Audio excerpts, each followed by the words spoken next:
পশ্চিমবঙ্গের রাজ্য জুড়ে আপাতত শুষ্ক আবহাওয়া এবং শীতের আমেজ বজায় রয়েছে। উত্তরে হাওয়ার দাপটে রাজ্যের বিভিন্ন প্রান্তে তাপমাত্রা স্বাভাবিকের চেয়ে নিচেই ঘোরাফেরা করছে। কলকাতা সহ দক্ষিণবঙ্গের জেলাগুলিতে রাতের তাপমাত্রা স্বাভাবিকের চেয়ে বেশ নিচে। কলকাতার সর্বনিম্ন তাপমাত্রা প্রায় 15 ডিগ্রি সেলসিয়াসের আশেপাশে। অন্যান্য জেলাগুলিতেও রাতের তাপমাত্রা 10 থেকে 15 ডিগ্রি সেলসিয়াসের মধ্যেই থাকছে। দিনের আকাশ মূলত পরিষ্কার এবং রৌদ্রোজ্জ্বল। দক্ষিণবঙ্গের কোথাও বৃষ্টির কোনো সম্ভাবনা নেই, আবহাওয়া শুষ্কই থাকবে।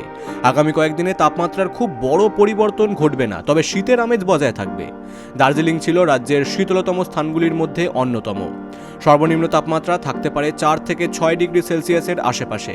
এইখানে জাঁকিয়ে শীতের দাপট অব্যাহত থাকবে। উত্তরবঙ্গের নিচু এলাকার জেলাগুলিতেও শীতের প্রকোপ রয়েছে।